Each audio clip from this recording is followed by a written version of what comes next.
অন্নপূর্ণা যোজনার অ্যাপ্লিকেশন আপনারও কি রিজেক্ট হয়ে গেছে? আপনিও কি তাহলে টাকা পাবেন না? তাহলে আপনার সাথে মানে আপনি এত ভালো ভালো ফর্ম ফিল আপ করেছিলেন, তাহলে কি হয়ে গেল? অন্নপূর্ণা যোজনাতে রিজেক্ট হওয়ার পর আপনার অ্যাপ্লিকেশনের পরিস্থিতি এখন কি? তাহলে আপনি কি পুনরায় অ্যাপ্লাই করতে পারবেন? অ্যাপ্লিকেশন প্রসেস দেখাচ্ছে, কি করবো দাদা? এই ভিডিওর মাধ্যমে আলোচনা করা হবে। ভিডিওটা লাস্ট পর্যন্ত দেখার অনুরোধ রইলো। লাস্ট আমি বলে দিচ্ছি যে অন্নপূর্ণা যোজনা রিজেক্টেড এর মেন কারণগুলো কি হতে পারে, রিজেক্টেড এর পর আপনি কি করবেন। প্রথমে আমি বলে দিচ্ছি, দেখুন অনেকেই স্ট্যাটাস তো দেখছেন যে রিজেক্টেড দেখাচ্ছে, পেমেন্ট ফেল দেখাচ্ছে, অনেকেই দেখছেন। আমিও দেখলাম, আমিও ফোনে চেক করে দেখেছি যে আমারও অনেকগুলো অ্যাপ্লিকেশন যেগুলো আমরা করেছিলাম ঠিক করেছিলাম। আপনাদের কাছে সর্বপ্রথম আমি রিকোয়েস্ট করবো, যারা সাইবার ক্যাফেতে করেছেন বা যারা অন্য কোথাও থেকে করেছেন, তাদের উপর দোষারোপ বা তাদের উপর গিয়ে চড়াও হবেন না। বিকজ তারাও একটা কষ্ট করে সেই ফর্মটা ফিল আপ করেছে, কিছু হয়তো ন্যায্য মূল্য আপনার কাছে নিয়েছে, কিন্তু তাদের কারণে রিজেক্ট হয়নি। এবারে অনেকেই সাইবার ক্যাফে আছে, অনেকেই সিএসসি সেন্টার আছে, যারা কিন্তু চেক করিয়েছে আপনাকে, আপনার চক্ষুভাবে আপনাকে চেক করে দেখিয়েছে যে ফর্মটা ঠিকঠাক ফিল আপ করেছে কিনা। আপনি তো আদৌ জানেন না যে কি কারণে রিজেক্ট হয়েছে, কারণ তো এখানে মেনশন নেই। যে কারণটা মেনশন যদি হতো তাহলে তো হতোই এটা, তাহলে তো বিষয়টা এতটা জটিলতময় হতো না। একটা কথা মনে রাখুন, আমার দ্বিতীয় নাম্বার কথা, সেটা হচ্ছে যে আপনি রিজেক্টেড এর কারণটাও কি কাল পর্যন্ত জানছিলেন? আপনার 1 তারিখে টাকা ঢোকার কথা ছিল, আপনি 1 তারিখ থেকে পাশের বাড়ি ঢুকে গেছে, আপনি সেইটা দেখে ঘুমোননি হয়তো, কথার মানে বলছি যে আপনার কেন ঢুকলো না। 1 তারিখ, 2 তারিখ, 3 তারিখ, আজকে হলো 4 তারিখ, 3 দিন ওয়েট করলেন। তাহলে 3 দিন পর আপনি জানতে পেলেন যে আপনার অ্যাপ্লিকেশন রিজেক্টেড। তাহলে সরকার নিশ্চয়ই ভেতরে ভেতরে কাজ করছে, কিছু তো কাজ করছে সরকার, তাই তো আপনি স্ট্যাটাসটা আপডেট হলো। মাথাটা ভেবে দেখুন যে 3 দিন পর আমার আপডেট হলো, আমার অ্যাপ্লিকেশন অ্যাকসেপ্ট বা রিজেক্টেড বা শো করলো যে পেমেন্ট ফেলিয়ার। তাহলে আমি বুঝতে পারলাম এবারে প্রত্যেকটা স্টেপের পর কি করতে হবে সেটা আমি বলছি। ভিডিওতে থাকবেন, কিন্তু লং হবে, বাট আপনাদের বেনিফিটের কারণেই হবে। এইবারে আপনি ধরুন সাপোজ যে 3 দিন পর আপনি জেনে গেছেন যে আপনার অ্যাপ্লিকেশনটা রিজেক্ট, তার মানে সরকার ভিতরে কাজ করছে। কাজ করতে দিন না, 2-1 দিন পর এটাও জানতে পারবেন কেন হয়েছে, 2-1 দিন পর আবার এটা জানতে পারবেন যে আপনার ফর্ম রিজেক্ট হওয়ার পর আপনি কি করবেন। সবই যখন সরকার জানাবে, তার আগে ইউটিউবে সার্চ করে, গুগলে সার্চ করে, ফেসবুকে সার্চ করে, নন ফন ভিডিও দেখে আপনি যে নিজের দিমাগে যেই মানে কাচড়াটা ঢুকাচ্ছেন, সেইটার কারণে যেটা সত্য তথ্য সেইগুলোর দিকে আপনি যাচ্ছেন না, যেগুলো আপনার কমি আছে সেইগুলোর দিকে আপনি যাচ্ছেন না। ফার্স্ট আমি এবারে বলতে চলেছি রিজেক্ট হওয়ার কারণ কি, কমিগুলো কি কি। আপনি যখন ফর্ম ফিল আপ করেছিলেন, আপনি হেড অফ দ্য ফ্যামিলির মোবাইল নাম্বার অনেকেরই লিঙ্ক ছিল না। আমি আমাদের আমাদের কথা বলছি, আমিও অনেক ফর্ম ফিল আপ করেছি যাদের হেড অফ দ্য ফ্যামিলির আধার কার্ডের সাথে মোবাইল নাম্বার লিঙ্কই ছিল না। হতেও তো পারে এই কারণে হয়েছে, হবে বলছি না, হতেও তো পারে। সংশ্লিষ্ট দপ্তর থেকে যেটা জানা গেছে যে অনেক কিছু কারণে হতে পারে, কিন্তু এটাও হতে পারে যে আপনার হয়তো আধার কার্ডের সাথে মোবাইল নাম্বার লিঙ্ক ছিল না। আমি বলছি না যে এটাই রিজন, আমি কিন্তু প্রপার আমি ভিডিওটা শিক্ষা নিয়েও বানাচ্ছি, কোনো কিন্তু এটাতে গভর্নমেন্টের কোনো কিছু স্কিমের বা কোনো কিছু গভর্নমেন্ট কিন্তু আদেশ দেয়নি।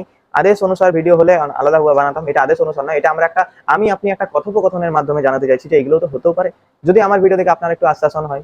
ঠিক আছে, আমি যে কথাগুলো বলছি, কারণ কি আমি এগুলো ভেরিফিকেশন প্রক্রিয়া মানে সংশ্লিষ্ট দপ্তর যিনি আছেন, ভিডিও আমাদের পঞ্চায়েত এলাকা সবকিছু দিক থেকে আমি এটা জেনে পরে আপনাকে বলতে চলেছি। এটাও তো হতে পারে আধার লিঙ্ক ছিল না। আমি কিন্তু দেখুন ভিডিও বানিয়েছিলাম যে রেশন কার্ড, আধার কার্ড, ভোটার কার্ড একসাথে আপনি কি কিভাবে ঠিক করবেন, কিন্তু সেই বিষয় নিয়েও কিন্তু অনেকে ভিডিওতে দেখেননি, ইউটিউবে সেই ভিডিওটা পড়ে আছে। এবারে আপনার রিজেক্টেড এর আরেকটা প্রধান কারণ হতে পারে যে আপনি এসআইআর এ বা ট্রাইব্যুনালে, আমাকে একজন ফোন করেছিল যে দাদা বলেছিল যার মায়ের এসআইআর সিএ কার্ডও রয়েছে, ঠিক আছে, সিএ এনআরসি, যে টপিকগুলো আমরা কিন্তু দেখিনি, ফর্মটা ফিল আপ করার সময় অনেক ম্যান্ডেটারি টপিক ছিল যেগুলো কেউ দেখেনি। সিএ এনআরসি ছিল, আপনি ওখানে ভুল করে নো করে ইয়েস করে দেননি তো, আপনার এসআইআর নাম বাদও যায়নি কিন্তু এখানে ভুল করে ইয়েস করে দেননি তো, অনেকেই ভুলভাল করেছেন ফর্মটা। সেই ফর্মটা ভুলভাল যখন করেছেন, সেটা দায়িত্ব কার? আপনার, সরকারের তো নয়, তাহলে তো রিজেক্ট করবেই। কিন্তু ঠিক করারও অপশন দেবে, এটা এমন না ঠিক করার অপশন দেবে না, দেওয়া নেই। সিএ এনআরসি তে যারা নাম ছিল তাদের সিএ কার্ড অনেকেরই হয়ে গেছে, সেটা মেনশন করেনি। ইয়েস করে সেটা মেনশন করতে হতো যে হ্যাঁ আপনি যদি সিএ অন্তর্ভুক্ত তাহলে সেই কার্ডটা মেনশন করতে হতো। হ্যাঁ, আপনি যদি এসআইআর এর নাম কেটে গেছে তাহলে ওখানে ইয়েস করতে হতো, যেটা সত্য সেটা দিতে হতো আপনাকে। সরকার কিন্তু চিল্লে চিল্লে বলেছিল যে সত্য জিনিসগুলো দাও, যাতে পরবর্তীকালে আমরা আরো অনেক প্রকল্প আছে সেগুলো নিয়ে আমরা ভিডিও মানে সেইগুলো নিয়ে আমরা যাতে আপনাদেরকে সাহায্য করতে পারি। কিন্তু অনেকে দিয়েছে, অনেকে দেননি।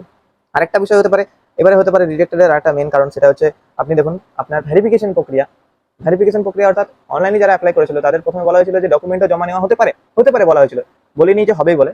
হ্যাঁ, অনেকে কিন্তু দেখুন যা তথ্য দিচ্ছি আমাদের ব্লক অনুসারে বা আমাদের পঞ্চায়েত অনুসারে দিচ্ছি এমনটা না, আপনাদের হয়তো এলাকায় অন্য হতে পারে। চাইবো যে পেমেন্ট মানে আপনার রিজেক্টেড ফর্ম যেগুলো হচ্ছে সেগুলোকে কারেকশনের অপশন বা সেগুলোকে পুনরায় অ্যাপ্লাইয়ের অপশন অবশ্যই দেবে। ওয়েট করুন, দেবে, যেহেতু এটাও দিয়েছে, স্ট্যাটাস চেক করার অপশনটা দিয়েছে, তো সেটা এটাও দেবে। এটার আরো একটা কারণ হতে পারে, সেই কারণটা হচ্ছে যখন আপনি ফর্মটা জমা করেছিলেন, সাবমিট করেছিলেন, সেই টাইমে একটা অপশন ছিল যে আপনার ছেলে মেয়ে কোন স্কুলে পড়ে। সেই স্কুলে কিন্তু সরকার একটা কথা আপনার মনে আসছে, শুভেন্দু অধিকারী মহাশয় কি বলেছিল, আমরা কোনো এমন ঘরে টাকা দেব না যেটা সরকার অনুমোদিত অর্থাৎ গভর্নমেন্ট রেজিস্টার স্কুলে পড়াশোনা করেন না। কিন্তু অনেকেই ছেলে মেয়ে তথ্যই দেয়নি, অনেকেই দেয়নি। যেই কারণগুলো বললাম হতেও তো পারে এই কারণে হয়েছে। দেখুন আমরা গেস করছি না, আমরা একটা ফর্ম ফিল আপ যখন করেছি, আমি যখন সংশ্লিষ্ট দপ্তরের সাথে অনেকেই কথা বলেছি, এক্সপিরিয়েন্স অনুসারে আমি বলছি যে হতেও তো পারে, না হওয়ার কিছু নেই, রিজেক্টেড না হওয়ার কিছু নেই, হতেও পারে রিজেক্টেড, এরকমও হয়েছে। অনেকেই বুঝতে পারছেন না যে রিজেক্টেড এর কারণ কি, এগুলো ছাড়াও আরো অনেক কারণ হতে পারে, কিন্তু সেটা আপনাকে কনফার্ম করে নিতে হবে। আপনার নির্দিষ্ট ভিডিও, নির্দিষ্ট পঞ্চায়েত এলাকা, নির্দিষ্ট মিউনিসিপ্যাল কর্পোরেশন এলাকাতে আপনাকে একবার কনফার্ম করে নিতে হবে বিষয়টা। কোনো কিছু কারোর ভিডিও দেখেই যে করবো অনলাইনে, সেটা না। আর সব থেকে বড় ভুল, এই ভিডিও লাস্ট যদি এসেছেন তাহলে আমি সব থেকে বড় ভুল একটা জিনিস আপনাদেরকে বলবো, করবেন না যে রিজেক্টেড হয়ে গেছে আমি অ্যাপ্লাই করে দিই এক্ষুনি। দেখুন, একটু ধৈর্য ধরুন। 3000 amount, it's a big amount. একটু ধৈর্য ধরুন, একটু ধৈর্য ধরুন। ধৈর্য যখন ধরেছেন তখন ফল নিশ্চয়ই পাবেন। ধৈর্য ধরুন, জানুন যে প্রপার কি কারণে হয়েছে, তারপরে সেই ভুলটা আবার করবেন না। নাহলে আবার যদি আপনি অ্যাপ্লাই করেন, আবার যদি রিজেক্ট হয়, তাহলে আপনার তো প্রবলেম হতে পারে। আবার অ্যাপ্লাই করা যাচ্ছে কিনা সেটাও এটা আমরা জানি না। ওয়েট করুন। আমাকে যারা দেখেছেন এতদিন, যাদের বিশ্বাস আছে যে হ্যাঁ দাদা ঠিকঠাক ইনফরমেশন দেয়, সেই বিশ্বাসের উপর বলছে আপনাদের বিশ্বাস ভঙ্গ করবো না। প্রত্যেকটা ইনফরমেশন জেনুইন দেওয়ার চেষ্টা করবো। আপনাদের সংশ্লিষ্ট দপ্তরের সাথে কথা বলুন, এখন বলে কোনো লাভ নেই।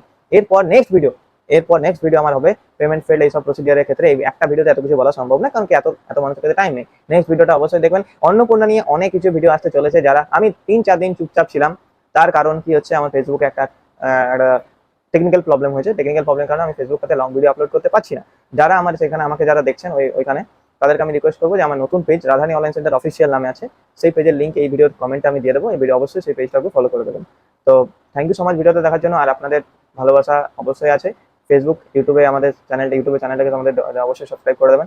ফেসবুক থেকে আর আমাদের কন্টেন্ট করতে পারছেন না, কোনো অসুবিধা নেই। আমাদের ইউটিউব চ্যানেল আছে, ইউটিউব দিয়ে কন্টেন্ট করুন। Thank you.